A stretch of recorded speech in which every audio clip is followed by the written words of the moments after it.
টাইমিটলৈ স্বাগতম জনাইছো আৰু এই মুহূৰ্তত এটা বিশেষ খবৰ লৈ আহিছো যেতিয়ালৈকে চন্দ্ৰ সূৰ্য থাকিব তেতিয়ালৈকে প্ৰতিগৰাকী অসমীয়াৰ আত্মাত থাকিব অসমীয়াৰ হৃদয়ত থাকিব শ্ৰীমন্ত শংকৰদেৱৰ নাম শ্ৰী শ্ৰী মাধৱদেৱৰ নাম এই দুয়োজনা মহাপুৰুষক আমাৰ অসমীয়াই প্ৰতিটো মুহূৰ্ততে হৃদয়ত কঢ়িয়াই লৈ ফুৰিব এইখন দেশেই হৈছে শ্ৰীমন্ত শংকৰদেৱৰ দেশ এইখন দেশ হৈছে শ্ৰী শ্ৰী মাধৱদেৱৰ দেশ আমাৰ গুৰুৱে হৈছে শ্ৰীমন্ত শংকৰদেৱ শ্ৰী শ্ৰী মাধৱদেৱ গতিকে শ্ৰীমন্ত শংকৰদেৱৰ নামৰ লগত আনৰ নাম সংলগ্ন নকৰিব আমাৰ গুৰু কোন আমাৰ গুৰু শংকৰ মাধৱ গতিকে শংকৰ মাধৱৰ লগত আজান ফকীৰৰ নাম সংলগ্ন নকৰিব আজান ফকীৰ আমাৰ গুৰু নহয় পুনৰ এবাৰ ৰাজ্যৰ মুখ্যমন্ত্ৰী ডক্টৰ হিমন্ত বিশ্ব শৰ্মাই কঠোৰ সকিয়নি প্ৰদান কৰিছে বেদখলকাৰীক আজি দেশৰ গৃহমন্ত্ৰী অমিত শাহ আহিছে অসমলৈ বটদ্ৰৱা প্ৰকল্প মুকলিৰ পিছতে সমগ্ৰ অসমবাসী এটা ঐতিহাসিক ক্ষণৰ সাক্ষী হ'বলৈ পাইছে আৰু এই সময়তে এতিয়া দেশৰ গৃহমন্ত্ৰীৰ সন্মুখতে অসমৰ মুখ্যমন্ত্ৰী ডক্টৰ হিমন্ত বিশ্ব শৰ্মা এতিয়া বেদখলকাৰীলৈ কঠোৰ সকিয়নি প্ৰদান কৰি কৈছে যে শীঘ্ৰেই অচিনাকি লোকে আমাৰ সত্ৰৰ ভূমি ত্যাগ কৰক সত্ৰৰ ভূমি বেদখল কৰা কাকোৱে ৰেহাই নিদিয়ে চৰকাৰে এয়া মুখ্যমন্ত্ৰীৰ স্পষ্ট মন্তব্য লৈছে এই মুহূৰ্তত টাইমিটৰ দৰ্শকৰ বাবে এই খবৰ শংকৰ মাধৱ আমাৰ গুৰু আজান ফকীৰ আমাৰ গুৰু নহয় শংকৰ মাধৱৰ নামৰ লগত আজান ফকীৰৰ নাম সংলগ্ন নকৰিব শীঘ্ৰেই অচিনাকি লোকে আমাৰ সত্ৰৰ ভূমি ত্যাগ কৰক যিসকলে সত্ৰৰ ভূমি দখল কৰি আছে তেওঁলোকলৈ পুনৰ কঠোৰ সকিয়নি শক্তি থকালৈকে অচিনাকি লোকক শান্তিত থাকিবলৈ দিয়া নহব অচিনাকি লোকলৈ এয়া পুনৰ কঠোৰ বাৰ্তা মুখ্যমন্ত্ৰী ডক্টৰ হিমন্ত বিশ্ব শৰ্মাৰ যিমান পাৰে সোনকালে আমাৰ সত্ৰৰ ভূমিৰ পৰা আঁতৰি যাওক চৰকাৰে কাকো ৰেহাই নিদিয়ে কোনো বেদখলকাৰীক কোনো অচিনাকি লোকক চৰকাৰে ৰেহাই নিদিয়ে এয়া মুখ্যমন্ত্ৰীৰ স্পষ্ট মন্তব্য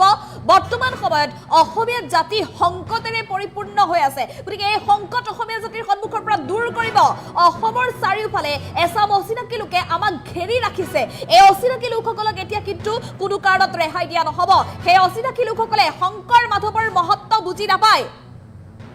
আমাৰ গুৰু শংকৰ মাধৱ হয় আজান ফকীৰ নহয় গতিকে কোনো কাৰণত শংকৰ মাধৱৰ লগত আনৰ নাম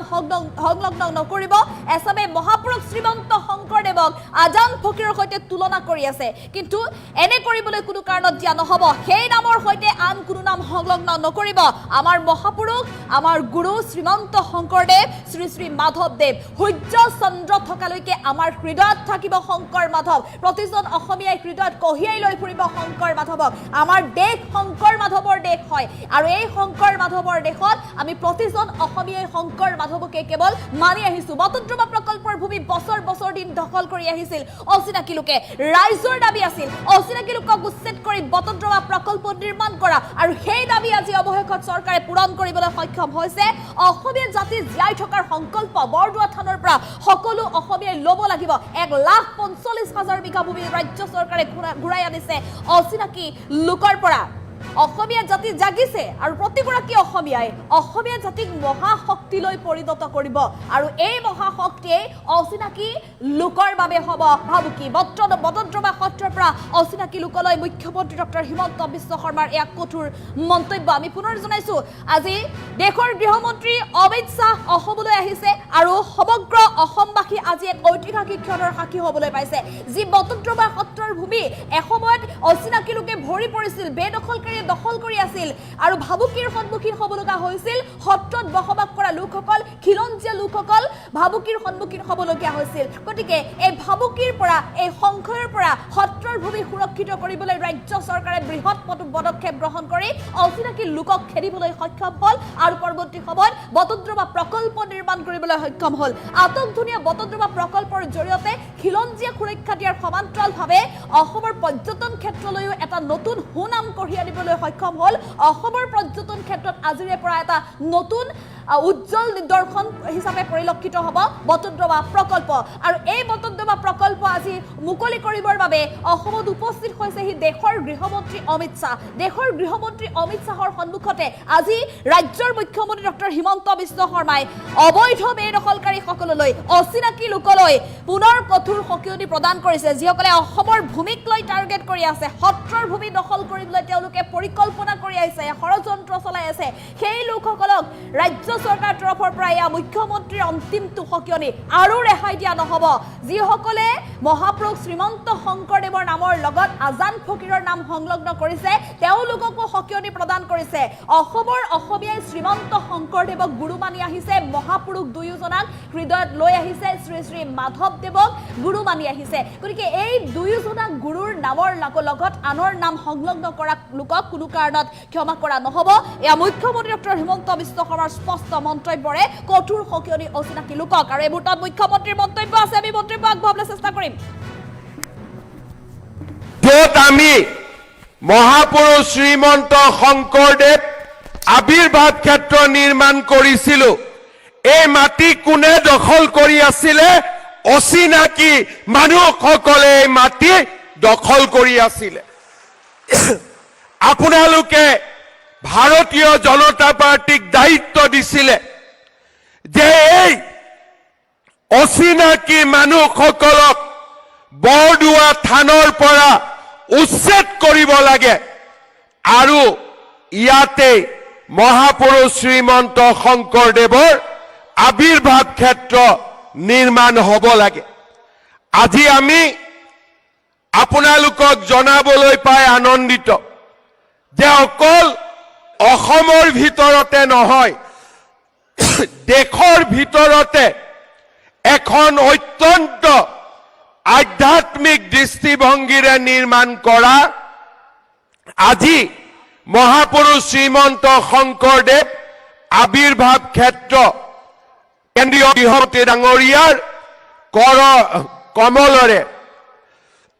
উদ্বোধন কৰা হ'ল এই আবিৰ্ভাৱ ক্ষেত্ৰত আমি সকলোৱে আহি মহাপুৰুষ শ্ৰীমন্ত শংকৰদেৱৰ মাধৱদেৱৰ জীৱন সাধনা আৰু তেওঁলোকৰ দৰ্শনৰ ওপৰত আমি আলোচনা কৰিম আৰু অসমীয়া জাতিৰ এক মেৰুদণ্ড আমি এই বটদ্ৰৱা থানৰ পৰাই নিৰ্মাণ কৰিম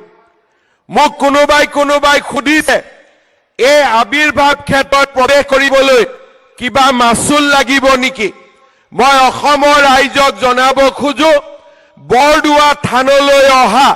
প্ৰতিগৰাকী ব্যক্তিয়ে কোনো ধৰণৰ টকা পইচা নিদিয়াকৈ এই আবিৰ্ভাৱ ক্ষেত্ৰত আহিব পাৰিব কাৰণ আমি বিচাৰো যে আমাৰ জাতিয়ে আমাৰ জাতিটোক জীয়াই ৰখাৰ সংকল্প এই আবিৰ্ভাৱ ক্ষেত্ৰ এই বৰদোৱা থানৰ পৰাই আকৌ এবাৰ আমি সকলোৱে ল'ব লাগিব মই বাৰে বাৰে ৰাইজক কৈ আছো যে ৰাইজ অসমীয়া জাতি আজি সংকটেৰে পৰিপূৰ্ণ চাৰিওফালে আমি এছাম মানুহৰ দ্বাৰা পৰিবেষ্টিত হৈ আছো যিসকলে শংকৰ আৰু মাধৱৰ জীৱন দৰ্শন বুজি নাপায় কেইদিনমান আগতে মই ভাৰতীয় জনতা পাৰ্টিৰ কাৰ্যনিৰ্বাহক সভাত কৈছিলো যে আমি সাৱধান হ'ব লাগিব আমি সকলোৱে বুজি পাব লাগিব যে আমাৰ গুৰু শংকৰ আৰু মাধৱ আছিল শংকৰ আৰু আজান ফকীৰ নাছিল আজি আমাৰ সেকুলাৰিজম কৰা ব্যক্তিসকলে মহাপুৰুষ শ্ৰীমন্ত শংকৰদেৱৰ লগত আজান ফকীৰক সংলগ্ন কৰে মই তেওঁলোকক খোৰাই দিব খোজো মহাপুৰুষ শংকৰদেৱ আৰু মাধৱদেৱ আমাৰ গুৰুজনা তাৰ লগত আন কোনো নামৰ সংলগ্ন কৰা নহব আন কোনো নাম জড়িত কৰা নহব শংকৰ মাধৱ আমাৰ জাতীয় জীৱনৰ প্ৰাণ প্ৰতিষ্ঠাতা আৰু সূৰ্য আৰু চন্দ্ৰ থকালৈকে শংকৰ মাধৱ আমাৰ গুৰু দুইজনা আমাৰ মাজত জীয়াই থাকিব শ্ৰদ্ধা ৰাইজ আপোনালোকৰ আশীৰ্বাদত আমি এখন চৰকাৰ গঠন কৰিছিলো যি চৰকাৰে প্ৰধানমন্ত্ৰী ডাঙৰীয়াৰ আশীৰ্বাদত অসমলৈ বিকাশৰ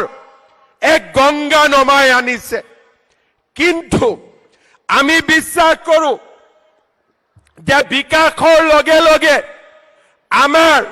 জাতিৰ পৰিচয়ও থাকিব লাগিব, জাতিৰ অস্তিত্বও থাকিব লাগিব। যদি জাতিৰ পৰিচয় নাথাকে বিকাশৰ কোনো মূল্য থাকিব নোৱাৰে। বিকাশ আৰু জাতিৰ পৰিচয় যেতিয়া দুইটা একেলগে যাব, অসমীয়া জাতি বিশ্বৰ ভিতৰতে এটা মহাজাতিলৈ ৰূপান্তৰ হ'ব। সেইবাবে আজি আমি যোৱা 5টা বছৰ 10টা বছৰ নিৰলসভাৱে কাম কৰিছো। আপোনালোকে জানি ভাল পাব, অসমৰ সত্ৰ, অসমৰ বনজ, অসমৰ ভিজিআৰ পিজিআৰ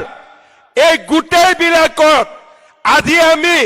সেই অচিনাকি মানুহসকলক উচ্ছেদ কৰি 1,45,000 বিঘা মাটি আজি আমি জাতিটোৰ বাবে মুকলি কৰিছো।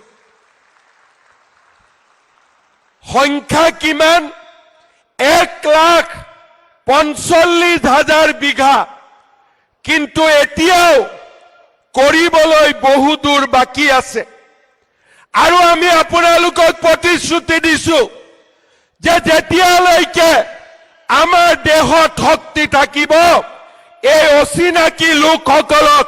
আমি শান্তিত অসমভূমিত থাকিবলৈ নিদিওঁ। এই সংকল্প আজি বৰদোৱা থানৰ পৰাই মই ল'ব বিচাৰিছো। শ্ৰদ্ধাৰ ৰাইজ, আমি জাতিক নিৰ্মাণ কৰিব লাগিব। আমাৰ জাতি মহাশক্তিত পৰিণত হ'ব লাগিব। আৰু সেইকাৰণে আজিৰ সভাত উপস্থিত সকলো ৰাইজৰ জৰিয়তে মই অসমবাসী ৰাইজক অনুৰোধ জনাম, অচিনাকি লোকক মাটি বিক্ৰী নকৰিব, অচিনাকি লোকক চাকৰি